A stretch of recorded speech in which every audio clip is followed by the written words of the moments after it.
2.5 inch मोटी परत चढ़ाई थी 35 वर्षीय अनुभा के बदन पर। अगर परत सिर्फ चर्बी की होती तो और बात होती, उसके पूरे व्यक्तित्व पर तो जैसे सन्नाटे की भी एक परत चढ़ चुकी थी। खामोशी के बुर्के को ओढ़े वो एक यंत्र चालित मशीनी मानव की तरह सुबह उठती, उसके हाथ लगाने से पहले ही जैसे पानी का टैप खुल जाता, गैस पर चढ़ा चाय का पानी चाय के बड़े मग में परस कर उसके सामने आ जाता। कार में चाबी लगाने से पहले ही कार स्टार्ट हो जाती और रास्ते के पेड़ व पत्थर उसे देखकर घड़ी मिलाते चलते। ऑफिस की टेबल उसे देखते ही काम में व्यस्त हो जाती, कंप्यूटर और कागज तबीयत बदलने लगते। आज वो मल्टीनेशनल कंपनी में सीनियर पोस्ट पर काबिज थी। सधे हुए कदम, कंधे तक कटे सीधे बाल, सीधे कट के कपड़े उसके आत्मविश्वास और उसकी सफलता के संकेत थे। कादम्बरी रैना, जो उसकी सेक्रेटरी थी, कि गुड मॉर्निंग पर अनुभा ने सिर उठाया। कादम्बरी कह रही थी, अनु, आज आपको अपने ऑफिस के नए अधिकारी से मिलना है। हाँ, याद है मुझे। उनका नाम थोड़ा रुककर याद करके उसने कहा, जीजीशा। यह क्या नाम है? कादम्बरी ने हंसी का तड़का लगाकर अनुभा को पूरा नाम परोसा, गिरिजा गौरी शंकर। किंतु अनुभा को यह हंसने का मामला नहीं लगा। ठीक है, वो आ जाए तो 2 कॉफी भेज देना। बाहर निकलकर कादम्बरी ने रोमा से कहा, लगता है एक और रोबोट आने वाली है। हाँ, नाम से तो ऐसा ही लगता है, दोनों ने मस्ती में कहा। जीजीशा तो निकली बिल्कुल उल्टी। जैसा सीरियस नाम उसका, उसके उलट था उसका व्यक्तित्व। क्या फिगर थी, क्या चाल, फिल्मी हीरोइन अधिक और एक अत्यंत सीनियर पोस्ट की हैत कम लग रही थी। उसके आते ही सारे पुरुषकर्मी मुंह बाए लार टपकाने लगे। सारी स्त्रियां, चाहे वे बड़ी उम्र की थीं या कम की, अपने अपने कपड़े, चेहरे व बाल संवारने लगी। लगभग 35 मिनट के बाद जीजीशा जब अनुभा के कमरे से लौटी तो उसके कदम कुछ असंयमित से थे। वो कादम्बरी के सामने की कुर्सी पर धम से बैठ गई। लीजिए, पानी पीजिए, उनसे मिलकर अक्सर लोगों के गले सूख जाते हैं। मिस रैना ने अनुभा के ऑफिस की तरफ इशारा किया। अनुभा तो थी ही ऐसी, कड़क चाय सी कड़वी, किंतु गर्म नहीं। कड़वाहट उसके शब्दों में नहीं, उसके चारों ओर से छू कर आती थी। जीजीशा अनुभा की हम उम्र थी, परंतु ऑफिस में उसे रिपोर्ट तो अनुभा को ही करना था। ऑफिस में सब एक दूसरे का नाम लेते थे, सिर्फ नवीन खन्ना को बॉस कहते थे। ऐसा नहीं था कि गला सिर्फ जीजीशा का सूखा हो, उससे मिलकर अनुभा की जीवन रूपी मशीन का एक एक पुर्जा चरचरा कर टूट गया था। जीजीशा ने उसे नहीं पहचाना, किंतु अनुभा उसे देखते ही पहचान गई थी। जीजीशा उर्फ गिरिजा गौरी शंकर या मिट्ठू, पल भर में कोई बात ठहर कर सदा के लिए स्थायी क्यों बन जाती है? अनुभा के स्मृति पटल पर परत दर परत यह सब क्या खुलता जा रहा था? कभी उसे अपना बचपन झाड़ी के पीछे छुपन छुपाई खेलता दिखता तो कभी घुटने के ऊपर छोटी होती फ्रॉक को घुटने तक खींचने की चेष्टा में बड़ा अपना हाथ। एक दिन फ्रॉक के नीचे सलवार पहनकर जब वो बाहर निकली थी, उसकी फैशनेबल दीदी यामिनी, जो कॉलेज में पढ़ती थी, उसे देखकर हंसते हुए उसके गाल पर चिकोटी काट कर बोली, अनु, यह क्या ऊटपटांग पहन रखा है? सलवार सूट पहनने का मन है तो मम्मी से कहकर सिलवा ले, पर तू तो अभी कुल 14 बरस की है, क्या करेगी अभी से बड़ी अम्मा बनकर? इटलाती हुई यामिनी दीदी किताबें हवा में उछाल कर चलती बनी। अनुभा कभी भी दीदी की तरह नए डिजाइन के कपड़े नहीं पहन पाई। उसमें ऐसा क्या था जो तितलियों के झुंड में पगटी सी अलग-थलग घूमा करती थी। घर में भी आज्ञाकारी पुत्री कहकर उसके चंचल भाई बहन उस पर व्यंग्य कसते थे। माँ की दुलारी, पापा की लाडली, टीचर्स पेट आदि शब्दों के बाण उस पर ऐसे छोड़े जाते थे मानो वे गुण न होकर गाली हों। अनुभा के भीतर, खूब भीतर एक और अनुभा थी, जो सपने बुनती थी, जो चंचल थी, जो पंख लगाकर आकाश में ऊंची उड़ान भरा करती थी। उसके अपने छोटे छोटे बादल के टुकड़े थे, रेशम की डोर थी और तीज बिना तीज वो पींग बढ़ाती खूब झूला झूलती थी, जो खूब श्रृंगार करती थी, इतना कि स्वयं श्रृंगार की प्रतिमान रति भी लजा जाए। पर जिस गहरे अंधेरे कोने में वो अनुभा छिपी थी उसे कोई नहीं जान पाया कभी। एक दिन जब उसके साथ कॉलेज आने जाने वाली सहेली कॉलेज नहीं आई थी, वो अकेली ही माल रोड की चौड़ी छाती पर, जिसके दोनों ओर गुलमोहर के सुर्ख लाल पेड़ छतरी ताने खड़े थे, साइकिल चलाती घर की तरफ आ रही थी। रेशमी बादलों के बीच छनछन कर आ रही धूप की नर्मनम किरणों में ऐसी उलझी कि ध्यान ही नहीं रहा कि कब उसकी साइकिल के सामने एक स्कूटर और स्कूटर पर विराजमान एक नौजवान उसे एकटक देख रहा था। लगता है आप आसमान को सड़क समझ रही हैं। यदि मैं अपना पूरा बेरक न लगा देता तो मैडम आप उस गड्ढे में होती और दोष मिलता मुझे। माना कि छावनी की सड़कें सूनी होती हैं, पर कभी कभी हम जैसे लोग भी इन सड़कों पर आते जाते हैं और आते जाते में टकरा जाएं, और वह भी किस्मत से किसी परी से। अनुभा इस कदर सहम गई, लजा गई और पता नहीं ऐसा क्या हुआ कि गुलमोहर का लाल रंग उसके चेहरे को रंग गया। अटपटे ढंग से सॉरी बोलकर तेज तेज साइकिल भगाती चल पड़ी वहां से। स्कूटर वाला तो निकला उसके भाई सुमित का दोस्त, जो कुछ दिन पहले ही एयरफोर्स में ऑफिसर बनकर लौटा था। बड़ा ही स्मार्ट व चतुर। ड्राइंग रूम में उसे बैठा देख वो चौंक पड़ी। वो बचकर चुपके से अपने कमरे की ओर लपकी, तभी उसके भाई ने उसे आवाज दी, अपने मित्र से परिचय कराया। आलोक, मिलो मेरी छोटी बहन अनुभा से। हेलो कहकर वो बरबस मुस्कुरा पड़ी। सुमित, अपनी बहन से कहो कि सड़क ऊपर नहीं नीचे है। और वो भाग गई। उसके कानों में उन दोनों की बातचीत थोड़ी थोड़ी सुनाई पड़ रही थी। समझ गई कि माल रोड की चर्चा चल रही थी। अपने को बातों का केंद्र बनता देख वो कुमुदिनी सी सिमट गई थी। रात होने को आई, पर उस रात वो कुमुदिनी बंद होने के बदले पंखड़ी दर पंखड़ी खिली जा रही थी। उनके घर जब भी आलोक आता, उसके आसपास मीठी सी बयार छोड़ जाता। पगली सी अनुभा आलोक की झलक सभी चीजों में देखने लगी थी। सिनेमा के हीरो से लेकर घर में रखी कलाकृतियों तक में उसे आलोक ही आलोक नजर आता था। अनुभा अचानक भक्तिन बनने लगी। व्रतोपवास का सिलसिला शुरू कर दिया। माँ ने समझाया, पढ़ाई की मेहनत के साथ व्रतोपवास कैसे निभा पाएगी? मम्मी, मेरा मन करता है, उसने उत्तर दिया था। अरे, तो कोई बुरा काम कर रही है क्या? अच्छे संस्कार हैं, दादी ने मम्मी से कहा। अनुभा के मन में सिर्फ अब आलोक को पाने की चाहत थी। कॉलेज जाने से पहले वो मन ही मन सोचती कि बस किसी तरह आलोक मिल जाए। बिटिया, कहीं पिछले जन्म में सन्यासिनी तो नहीं थी?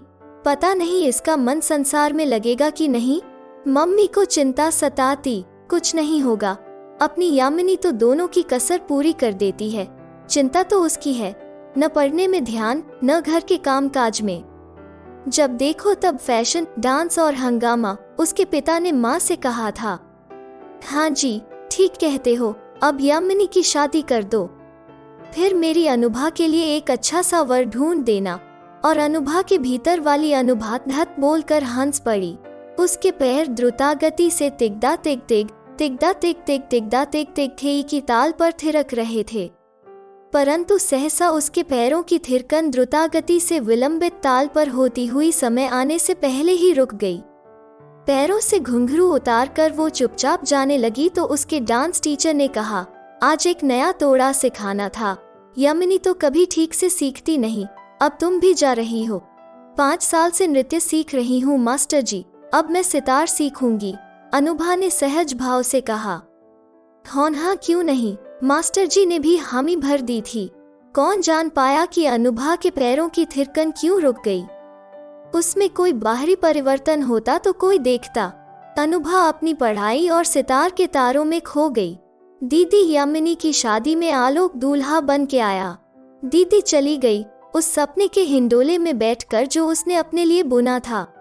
याद है माल रोड वाली सड़क की वो टक्कर। जीजा बना आलोक उससे ठिठोली करता। जीजा को साली से मजाक करने का पूरा अधिकार था। जिस घोड़ी पर बैठकर आलोक आया था उसके गले में पड़ा खूबसूरत हार सबके आकर्षण का केंद्र बिंदु था। उस हार में जड़ा था खूबसूरत पत्थर जिसे सब देखते नहीं थकते थे। यह कौन है? जिज्ञासा से भरे सवाल निकले। आलोक की क्या लगती है? हाय कितनी सुंदर है, पूरी मॉडल जैसी। पता चला कि आलोक के पिता के मित्र की लड़की थी और आलोक की बचपन की स्वीट हार्ट। तब आलोक ने उससे शादी क्यों नहीं की? वो अभी छोटी थी और बहुत महत्वाकांक्षी। उसने अपने लिए जो लक्ष्य तय किए थे उसमें विवाह का स्थान था ही नहीं। विवाह को वो बंधन मानती थी। वे दोनों स्वतंत्र थे और स्वच्छंद भी।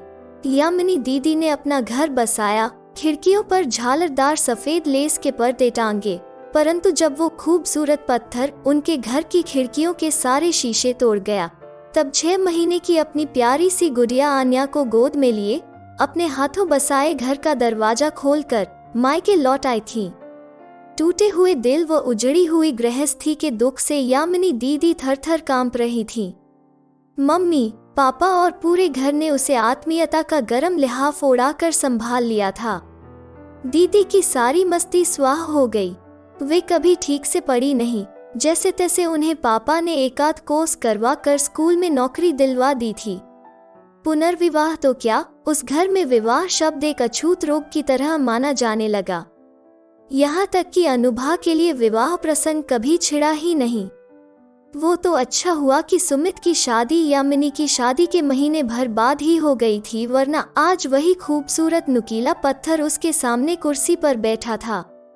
अनुभा सोच में पड़ी थी, क्या वो पोल खोल दे? न मालूम कितनी और गृहस्थियां उजाड़ देगी ये। किंतु ऐसा क्यों होता है कि हमेशा पति, पत्नी और वो में सबसे अधिक दोष वो को देते हैं? क्या स्त्री प्यार, प्रशंसा व प्रलोभनों से परे है? क्यों पुरुष के हाथ उसके अपने वश में नहीं रहते? इसी उधेड़बुन में डूबती उतराती वो नवीन खन्ना से आज की मीटिंग के बारे में बताने दाखिल हुई। केवल 40 वर्ष की उम्र में नवीन जिस मुकाम पर पहुंचा था, वो मुकाम पुराने जमाने में 60 साल तक भी हासिल नहीं होता था। कंपनी का सीईओ, मोटी तनख्वाह, उससे भी मोटे बोनस, उससे भी अधिक धाक। देश विदेश की डिग्रियां हासिल करके उसने अपने लिए कॉर्पोरेट जगत में एक विशिष्ट स्थान बना लिया था। बड़ी बड़ी कंपनियां व बैंक उसे पके आम की तरह लपकने को तैयार रहते थे। अनुभा स्वयं भी अत्यंत मेधावी थी। आईआईएम में सबसे पहला व बड़ा पैकेज उसी को मिला था। 2 साल जापान रही, फिर लंदन। नवीन खन्ना से उसकी मुलाकात लंदन में हुई थी। जिस कंपनी में अनुभा काम कर रही थी उसका विलय दूसरी कंपनी में होने वाला था। नवीन खन्ना ने उसकी योग्यता को भांप लिया था और उसे सीधे 4 सोपान आगे की पोस्ट व तनख्वाह दे डाली थी। जो भी हो, जीजीशा की नियुक्ति के बाद जीजीशा और नवीन को अक्सर ऑफिस के बाद इकट्ठे बाहर निकलते देखा जाता था। अनुभा भी भारत वापस आना चाहती थी, सो आ गई। बस तब से वो मुंबई में काम कर रही थी। उस पर नवीन की योग्यताओं की प्रमाण पट्टी का कोई प्रभाव नहीं पड़ता था। जो व्यक्ति अनेक डिग्रियां हासिल कर ले, जो करोड़ों रुपयों का ढेर लगाता हो, परंतु जिसका कोई नैतिक चरित्र न हो, जो धड़ल्ले से बात बात पर झूठ बोलता हो, जो अपनी पत्नी का फोन देखकर काट देता हो, जो मीटिंग व क्लाइंट का भूत अपनी घर गृहस्थी पर लादे रहता हो, जो पति, पिता व पुरुष की मर्यादा न पहचानता हो, उसे अनुभा न तो आदर दे सकती थी न अपनी मित्रता। अनुभा के पिता अक्सर अंग्रेजी की एक कहावत कहा करते थे, जिसका सारांश था, मैं कॉलेज तो गया परंतु शिक्षित नहीं हुआ। बस यूं समझ लीजिए कि नवीन खन्ना उस कहावत का साक्षात प्रमाण था। एक बार एक बेहद खूबसूरत किंतु 55 वर्षीय महिला क्लाइंट ने अनुभा से कहा था, तेरा बॉस तो मुझ जैसी बुढ़िया पर भी लाइन मार रहा था। अनुभा कर भी क्या सकती थी? चारों तरफ यही सब तो बिखरा पड़ा था। आज के जमाने में 2 ही तो पूजे जा रहे हैं, लाभ और पैसा। कभी वो सोचती थी, क्या इन पुरुषों की पत्नियों को इनके चक्करों का पता नहीं चलता? क्या ऑफिस में काम कर रही विवाहित स्त्रियों के पतियों को पता नहीं चलता, या फिर पता होते हुए भी वे खुली आंखों सोते रहते हैं, या फिर पैसे की हाय हाय ने प्यार व वफा का कोई मतलब नहीं रहने दिया है? जो भी हो, जीजीशा की नियुक्ति के बाद जीजीशा और नवीन को अक्सर ऑफिस के बाद इकट्ठे बाहर निकलते देखा जाता था। जीजीशा अभी तक स्वतंत्र थी और उसी तरह स्वच्छंद भी। पता नहीं आलोक को और आलोक की तरह कितनों को कब और कहां छोड़ आई थी। अनुभा का रिश्ता शुद्ध कामकाज से था। रात को सोते समय कभी कभी पापा की सुनाई हुई लाइनें, किस किस को याद कीजिए, किस किस को रोइए, आराम बड़ी चीज है, मुंह ढक के सोइए, मजे के लिए दोहराती थी। परंतु वो आराम की नींद कब सो पाई थी। तभी जीजीशा को आए 4-5 महीने ही हुए थे कि वो अचानक एक हफ्ते तक ऑफिस नहीं आई, और जब आई तो बेहद दुबली लग रही थी। मेकअप के भीतर भी उसके गालों का पीलापन छिप नहीं पा रहा था। एक भयावह डर उसकी आंखों में तैर रहा था। पता चला कि जीजीशा बीमार है, बहुत बीमार। क्या हुआ है उसे? सबकी जबान पर यही प्रश्न था। 15 दिन ऑफिस आने के बाद वो फिर गैरहाजिर हो गई थी। वो अस्पताल में भर्ती थी। उसके रोग का निदान नहीं हो पा रहा था। अनुभा फूलों का गुलदस्ता लेकर उससे मिलने गई थी और शीघ्र स्वस्थ हो जाओ भी कहाई थी। फिर एक दिन ऑफिस में उस खबर का बर्फीला तूफान आया, जीजीशा के रोग की पहचान की खबर। जिस रोग के लक्षण उसे क्षीण कर रहे थे, उसने उसके अंतरंग मित्रों के होश उड़ा दिए थे। नवीन खन्ना का ऑफिस व घर मानो 8 फुट मोटी बर्फ से ढक गया था। सबके दिमाग में अफरा तफरी मची थी। जिस बीमारी का नाम लेने की हिम्मत न होती हो, उस HIV के लक्षण जीजीशा की रक्त धमनियों में बह रहे थे। कितने ही लोग अपने अपने रक्त का निरीक्षण करा रहे थे। अनुभा भयभीत हो उठी। आज पहली बार अनुभा इतनी बेचैन हुई। वो उस कड़ी को देखकर कातर हो रही थी जो यामिनी दीदी, आन्या और आलोक को जोड़ रही थी। आलोक और जीजीशा के रिश्ते की कड़ी। घबरा कर उसने पहली फ्लाइट पकड़ी और मुंबई से अपने घर इलाहाबाद आ गई। अनुभा मैडम को क्या हुआ? उसके ऑफिस में एक प्रश्नवाचक मूक जिज्ञासा तैर गई। इलाहाबाद पहुंचकर बगैर किसी से कुछ कहे सुने उसने यामिनी दीदी और आन्या के तमाम टेस्ट करवाए, और जब दोनों के निरीक्षण से डॉक्टर संतुष्ट हो गए, तब जाकर वो इत्मीनान से पैर पसार कर लेट गई। माँ ने उसका सिर अपनी गोद में ले लिया और स्नेहपूर्वक उसके माथे का पसीना पोंछने लगी। AC चल रहा है और तू है कि पसीने में तरबतर, जैसे किसी रेस में दौड़ कर आए हो। रेस में ही नहीं मम्मा, मैं तो महारस में दौड़ कर आई हूँ। ट्राइथालॉन समझती हो, बस उसी में दौड़ कर लौटी हूँ। थक्की बकी माँ उसका मुंह ताकती रह गई। मन ही मन अनुभा माँ से जाने क्या क्या कहे जा रही थी। एक ही जीवन में कई तरह की दौड़ हो गई। सबसे पहले माल रोड पर साइकिल चलाए, फिर पढ़ाई करिए और यामिनी दीदी की बिखरी हुई जिंदगी के दलदल में फंसी, और दौड़ का अंतिम चरण वो तो मुंबई से इलाहाबाद, इलाहाबाद से अस्पताल, अस्पताल के गलियारों की दौड़। उफ, यह अंतिम दौर उसका कठिनतम दौर था। उसे लगा जैसे दीदी और आन्या किसी सुनामी से बचकर किनारे पर सुरक्षित पड़ी हों, और माँ की गोद उसे धीरे धीरे नींद की दुनिया में ले जाने लगी। वो सपनों के हिंडोले में झूलने लगी। अचानक उसे लगा कि अगर आलोक उसे मिल गए होते तो हिंडोला टूट गया। यह क्या? फिर भी वो हंस रही है, खुशी की हंसी, राहत की हंसी। अच्छा हुआ आलोक की वो नहीं हुई। तो दोस्तों, आपको ये कहानी कैसी लगी? प्लीज लाइक करें और रोज नई कहानियों के लिए चैनल को सब्सक्राइब जरूर करें। धन्यवाद।